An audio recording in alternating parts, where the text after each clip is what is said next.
and so on. So there was a much greater emphasis on popular revolts wherever they could be found. And again, this means that it could not represent correctly many of the true events that had taken place in that category of popular revolts, where, as I say, people were asking for their old privileges under the Ottoman system to be restored. This was even further away from the reality of those events. Also, it couldn't deal with the fact that the most important anti-Ottoman actions were led by local feudal leaders. If you think of Ali Pasha Yanino, if you think of Mahmoud Bushati Shkodra, these are really major figures in a kind of localism on a large scale that seriously threatened Ottoman power. Politically, this is probably the most important episode in the sort of weakening of the Ottoman rule in this part of Europe. But communist history has difficulty dealing with the great beys and pashas as leaders of any kind of proto-national or proto-autonomous movement. So there are many ways in which this myth also, I think, had to squeeze and distort the historical material in order to fit the assumptions that it imposed. Let me say now a few general things about Serbian myths. Of course, here too we have a nationalist myth of a very powerful kind. Like any Balkan country that was engaged in nation building, the prime job of historians in the 19th century was to develop a kind of national consciousness and a national story that would satisfy the purposes of the Serbian state, particularly the purposes of the Serbian state in that strange situation that it had through the 19th century, where it was expanding step by step and therefore always trying to strengthen claims to the next territory into which it wanted to expand. That's a rather distinctive thing. It makes the Serbian story a little bit different from, for example, the Croatian story, or, well, there are complexities there that I won't go into. So the nationalist myth emphasized, of course, that Kosovo was the cradle of the Serb people, that it was the heart of Serbia, and so on. And this style of talking about the history of Kosovo continues, as you know, until this day. And you can see it in sort of slogans on walls in Belgrade. Of course, historically, you cannot really say that Kosovo was the cradle of the Serb people. The cradle of the Serb people in the Balkans was Raška, which was a territory outside Kosovo, Montenegro basically, a sort of western Sandžak. And that is where the Serb people formed and developed in its early history in the Balkans, from the 7th century onwards. And actually, if you look at the history from the 7th century, when they arrived in the Balkans, to the mid-15th century, when the Serbian state in the Balkans was finally extinguished by the Ottomans, you have there 8 centuries. And of those 8 centuries, Kosovo was under Serb rule for only 2.5 in a later part of that period, starting more or less in the early 13th century. But this myth about the cradle of the Serbs has been very powerful. The great myth about the Battle of Kosovo is perhaps the thing that has been most written about by historians and by analysts and so on. So that's the one big topic that I shall say least about now. And those of you who read Serbian, there is a marvelous study of the development of that myth by an excellent Ottoman scholar in Belgrade, Olga Zirojević, called Kosovo u istorijskom pamćenju, mit, legende, činjenice, which I strongly recommend as a study of how this myth of the battle developed. This is not a case of the development of a myth from below. This is again a classic example of the myth being developed from above.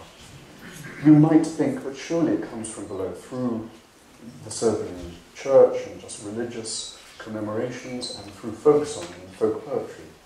But if you look at the religious celebration of the Battle of Kosovo, the celebration of St. Lazar on the 15th of June, 28th of June in the modern calendar, does not have a long history. By the end of the 17th century, there was only one monastery in the whole of Serbia that celebrated that event and celebrated Lazar on that day. And that was Ravanica. Why did it celebrate it? Because Ravanica was founded by Lazar, and monasteries always celebrate their founders. The whole cult of Vidovdan, St. Vitus's Day, the 15th, 28th of June, was a 19th century invention. In the calendar of the Orthodox Church of Serbia, that day was not St. Vitus's Day, it was not Lazar's Day, it was dedicated to the prophet Amos from the Old Testament, until it was changed in the 19th century. And as for the folk transmission, the poems and songs, yes, there were poems and songs that included poems and songs about the death of Lazar and the death of Murat. There is some continuous history there. But what you don't find in those songs is a historical interpretation of this, of the kind that the myth later developed. Those songs are not saying that Lazar was the embodiment of Serbia, that this was the turning point in the history of the Serbian people, that Kosovo was therefore a sacred place. Actually, they contrast a mere earthly kingdom with a heavenly kingdom, which is the thing they say is more important.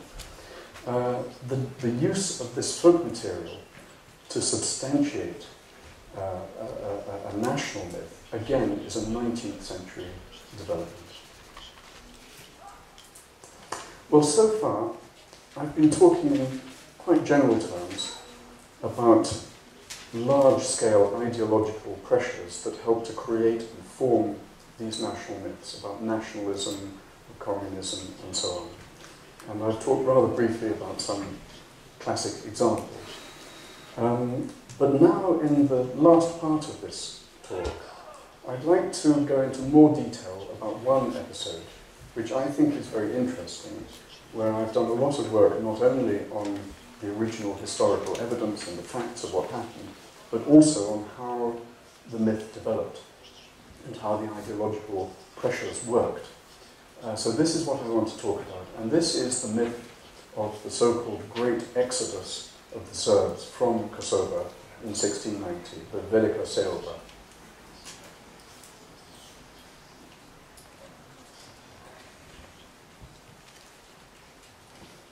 First, just a little summary of what happened. In 1689, in the Habsburg-Ottoman War, after the dramatic Habsburg success, when they had pushed southwards and captured Budapest, and now pushed down, captured Belgrade, had set up a fortress at Niš, they were penetrating deep into the Balkans, and the Habsburgs believed they might even drive the Ottomans out of the whole of the Balkans. These were dramatic days. And so they sent a small military force from Niš down into Kosovo under General Piccolomini. The local people welcomed him. We have evidence that he was welcomed by both Orthodox and Muslims, both Serbs and Albanians. The Catholic Archbishop, Petar Bogdani, negotiated with him and offered support, offered to help raise troops, local volunteers.